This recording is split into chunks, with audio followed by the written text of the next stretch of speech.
Hello दोस्तों SSC CGL के previous years के क्वेश्चंस हम लगातार आपके साथ डिस्कस कर रहे हैं। ये क्वेश्चंस 2020 में जो एग्ज़ाम हुआ है उसमें पूछे गए हैं। देखो, अलग अलग शिफ्ट में एग्ज़ाम होता है तो बहुत सारे क्वेश्चंस बन जाते हैं। इन क्वेश्चंस को हम पार्ट्स में सोल्व कर रहे हैं। 7 पार्ट्स हमने कर लिए हैं। आज का ये हमारा पार्ट नंबर 8 रहेगा। तो स्टार्ट करते हैं क्वेश्चन नंबर फर्स्ट से।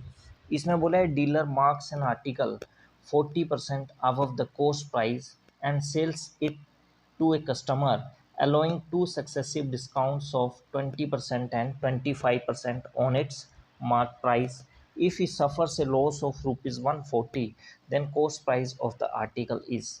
अब देखो, एक डीलर क्या कर रहा है, एक आर्टिकल पे मार्क प्राइस कितना लगा रहा है, कोस्ट प्राइस से 40% ऊपर, और उसके बाद वो दो तरह के डिस्काउंट दे रहा है, एक 20% का और एक 25% का। किस पे दे रहा है? मार्क प्राइस के ऊपर। तो पहले तो हम मान लेते हैं उसका कोस्ट प्राइस कितना रहा होगा। तो कोस्ट प्राइस की जो रेशियो है वो हमने कितनी मान ली, वो 100 मान ली कि 100 जो है वो कोस्ट प्राइस था। तो मार्क प्राइस कितना हो जाएगा फिर? 40% ऊपर है तो मार्क प्राइस हो जाएगा 140। ठीक है। अब वो दो डिस्काउंट दे रहा है मार्क प्राइस पे, एक 20% का और एक 25% का। देखो, इन दो डिस्काउंट से एक इक्वलेंट डिस्काउंट हमें बनाना हो, एक सिंगल डिस्काउंट हमें बनाना हो, तो उसका फॉर्मूला क्या होता है?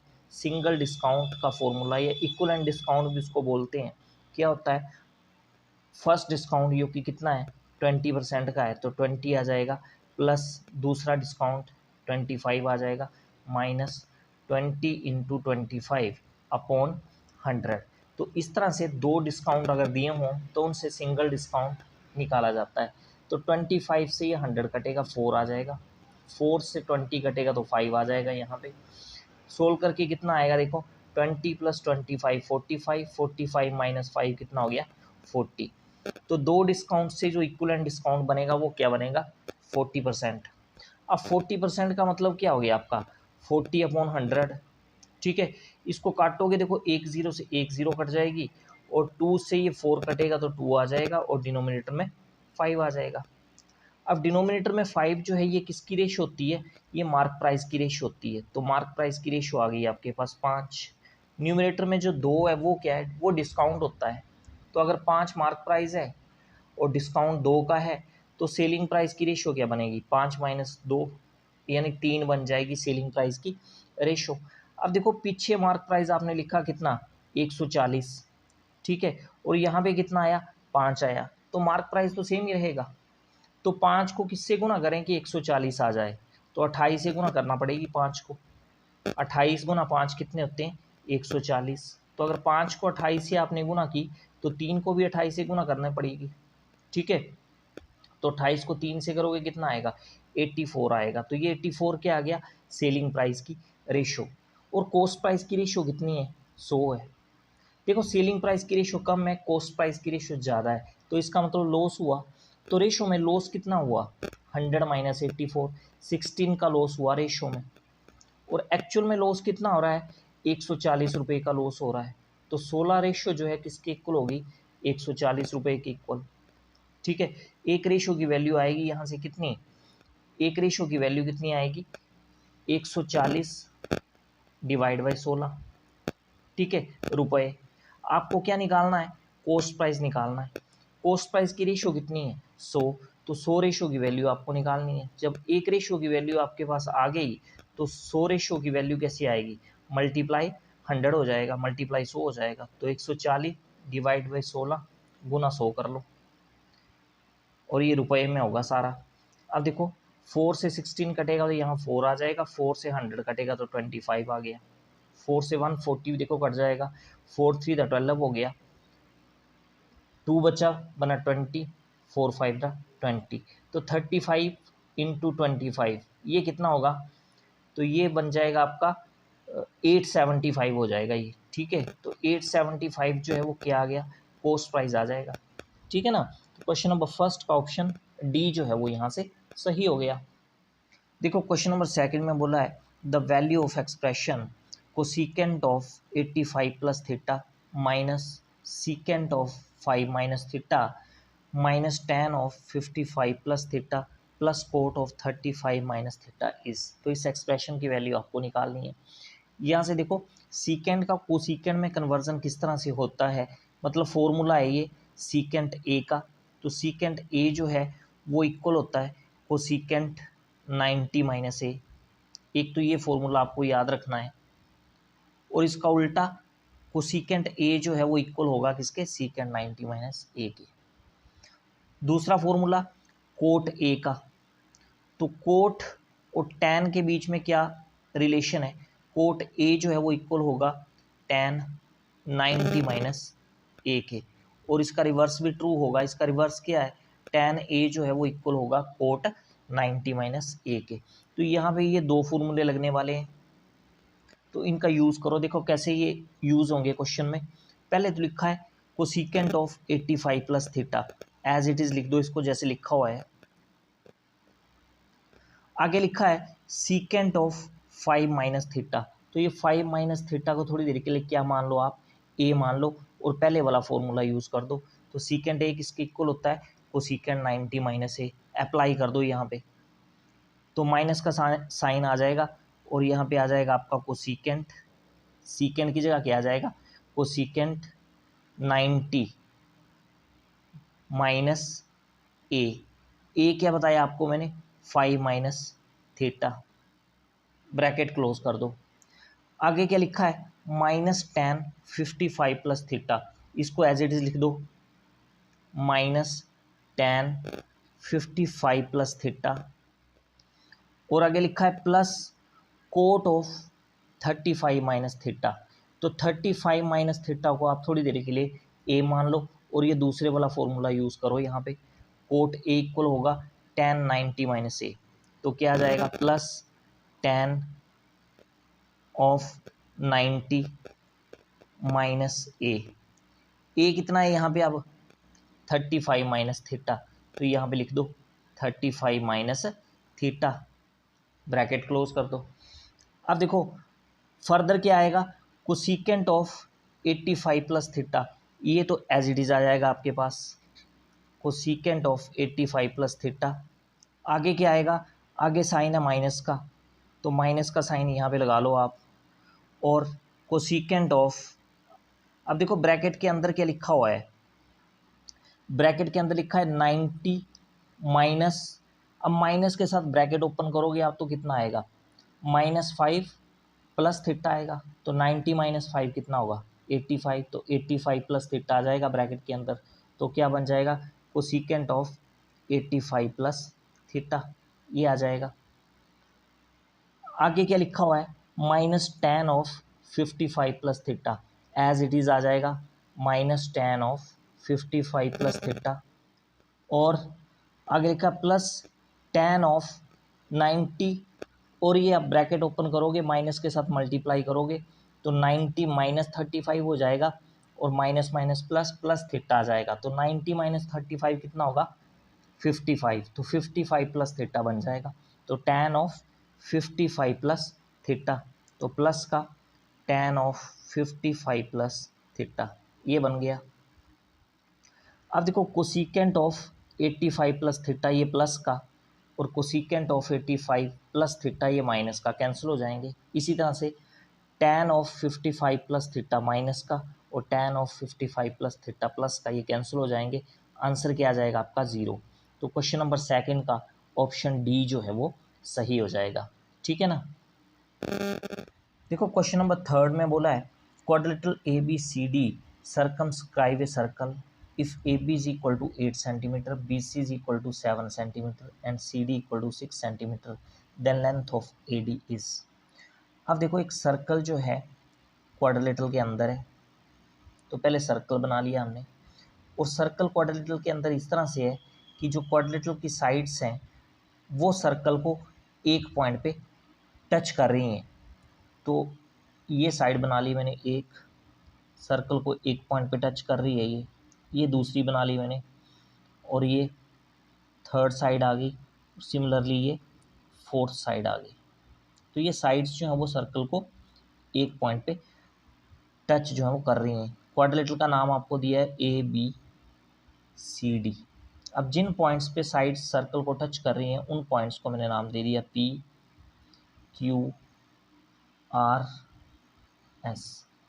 ठीक है, अब आपने चीज़ पढ़ी है एक कि सर्कल के बाहर किसी पॉइंट से जब आप दो टेंजेंट्स ड्रॉ करते हो तो उन टेंजेंट्स की लेंथ जो है वो क्या होती है, इक्वल होती है। ए पॉइंट जो है वो सर्कल के बाहर है, एक्सटर्नल पॉइंट है ये, और इस एक्सटर्नल पॉइंट से आप क्या ड्रॉ कर रहे हो, दो टेंजेंट्स। कौन कौन से, ए पी और ए एस। तो इनकी लेंथ क्या होगी, इक्वल होगी। सिमिलरली पॉइंट बी जो है वो एक्सटर्नल पॉइंट है, यहाँ से टेंजेंट ड्रॉ हो रहे हैं बी पी और बी क्यू, इनकी लेंथ भी इक्वल होगी। पॉइंट सी से सी आर और सी क्यू दो टेंजेंट्स हैं, इनकी भी लेंथ क्या होगी, इक्वल होगी दोनों की। और सिमिलरली पॉइंट डी से भी दो टेंजेंट्स ड्रॉ हो रहे हैं डी आर और डी एस, तो इन दोनों की लेंथ भी इक्वल होगी। तो यहाँ से हमारे पास एक रिजल्ट निकल के आता है, वो रिजल्ट क्या है, A B plus C D is equal to B C plus A D. तो ये रिजल्ट आपको याद रखना है। ठीक है, बस अब इसमें वैल्यूज पुट कर दो, आपका आंसर निकल के आ जाएगा। ए बी की वैल्यू कितनी दे रखी है, 8 दे रखी है। सी डी की वैल्यू कितनी दे रखी है, 6। तो 8 + 6 कितना हो जाएगा, 14। तो लेफ्ट साइड तो आपकी 14 बन गई। इक्वल टू राइट साइड में क्या आएगा, बी सी। बी सी कितना दे रखा है, 7 सेंटीमीटर दे रखा है, तो बी सी की जगह 7 लिख दो। और ए डी जो है वो आपको फाइंड आउट करना है। तो 7 को दूसरी तरफ ले जाओ, 14 - 7 क्या हो जाएगा, 7 हो जाएगा। ए डी की वैल्यू जो है वो आ जाएगी 7 सेंटीमीटर। तो क्वेश्चन नंबर 3 का ऑप्शन बी जो है वो सही हो जाएगा। ठीक है ना। क्वेश्चन नंबर 4 में बोला है the compound interest on a certain sum at 10% per annum for 2 and 1/3 years is ₹1,200 1.60 interest compounded yearly, the sum is. अब देखो यहाँ से प्रिंसिपल आपको निकालना है। रेट ऑफ इंटरेस्ट आपको दे रखा है 10% और टाइम दे रखा है 2 and 1/3 और कंपाउंड इंटरेस्ट भी दे रखा है 1201.60। ठीक है, कैसे निकालेंगे, देखो रेट ऑफ इंटरेस्ट आपको 10% दे के रखा है। 10% का मतलब 10/100 हो गया, काटोगे 1/10 आ जाएगा। एक बात होगी। अब डिनोमिनेटर में ये जो 10 है ये किसकी रेशो होती है, ये प्रिंसिपल की रेशो होती है। तो प्रिंसिपल की रेशो होगी आपके 10 और ये जो 1 है ये इंटरेस्ट होता है। तो अमाउंट कितना बन जाएगा, 10 + 1 11। तो प्रिंसिपल 10 था, अमाउंट बन गया 11। कितने टाइम के बाद, 1 साल के बाद, 1 ईयर। ठीक है, अब क्या होगा, आपको पता है कंपाउंड इंटरेस्ट में जो है इंटरेस्ट के ऊपर इंटरेस्ट लगता है। ठीक है ना। तो ये जो 11 है ये दूसरे साल प्रिंसिपल बन जाएगा।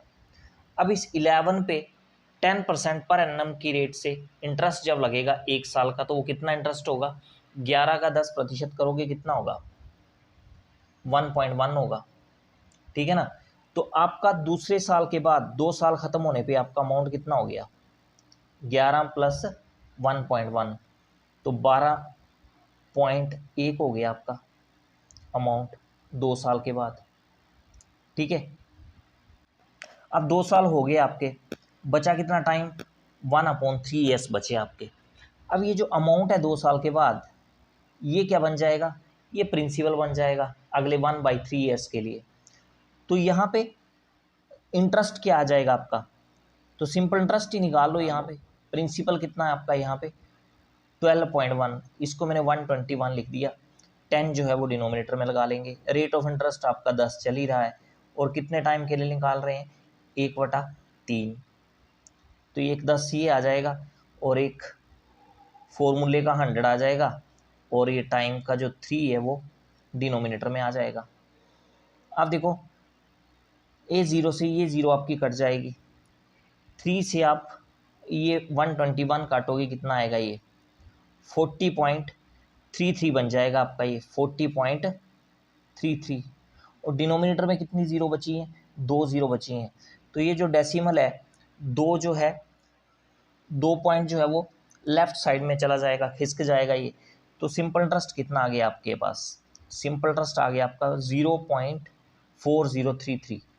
ठीक है, तो 1/3 ईयर्स का जो सिंपल इंटरेस्ट आया आपका वो कितना आया, 0.4033।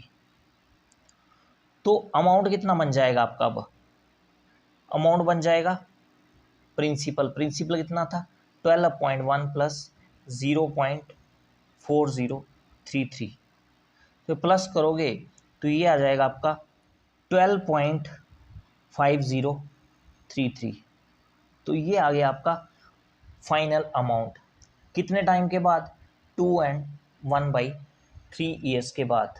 पर ये किस में आया, रेशो में आया। ठीक है, अब देखो प्रिंसिपल कितना था आपका 10 था, अमाउंट कितना बन गया आपका 2 and 1/3 ईयर्स के बाद 12.5033 रेशो में। तो इंटरेस्ट कितना बन गया 12.5033 माइनस 10 करोगे कितना आएगा ये, तो इंटरेस्ट आ गया आपका 2.5033, यही आएगा रेशो में आपका इंटरेस्ट।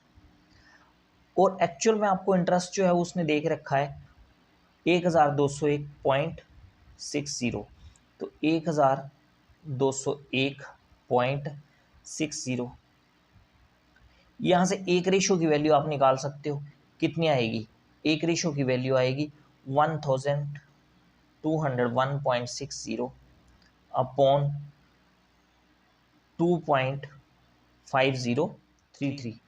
आपको फाइंड आउट क्या करना है, आपको फाइंड आउट करना है प्रिंसिपल की रेशो कितनी है 10 है, तो 10 रेशो की वैल्यू आपको यहाँ से निकालनी है सिंपल। तो एक रेशो की वैल्यू आ चुकी है आपके पास, 10 रेशो की वैल्यू क्या आएगी, मल्टीप्लाई 10 कर दोगे, तो मैं यहाँ मल्टीप्लाई 10 कर रहा हूँ डायरेक्ट।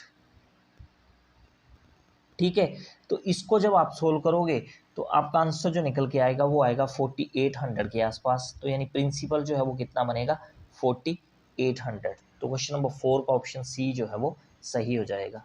देखो क्वेश्चन नंबर 5 में बोला है in triangle A B C A B equal to A C and A L is perpendicular to B C at L. तो साथ साथ में इसकी फिगर भी बना लेते हैं। क्या बोला उसने, एक ट्राइंगल है ए बी सी और इस ट्राइंगल में बोलता है ए बी साइड जो है वो इक्वल है किसके, ए सी साइड के, और ए एल जो है वो परपेंडिकुलर है लाइन बी सी के ऊपर। आगे बोला है in triangle D E F D E is equal to D F and D M is perpendicular to E F at M. एक दूसरी ट्राइंगल है डी ई एफ, और इस डी ई एफ ट्राइंगल में क्या हो रहा है, ये जो लाइन डी ई है ये इक्वल है किसके, डी एफ लाइन के, और डी एम जो है परपेंडिकुलर है ई एफ लाइन के ऊपर। ठीक है, आगे बोला है if area of triangle A B C ratio area of triangle D E F is equal to 9:25। तो आगे लिख लेते हैं क्या बोला उसने, area of triangle A B C ratio area of triangle D E F, ये किसके इक्वल है 9/25 के। तो देखो 9/25 को हम लिख सकते हैं 3/5 का होल स्क्वायर, ऐसे लिख सकते हैं। अब देखो यहाँ से एक कॉन्सेप्ट बन रहा है, कौन सा कॉन्सेप्ट बन रहा है कि अगर दो ट्राइंगल सिमिलर हैं तो उनका जो एरिया का रेशो होता है वो इक्वल होता है square of ratio of their corresponding sides.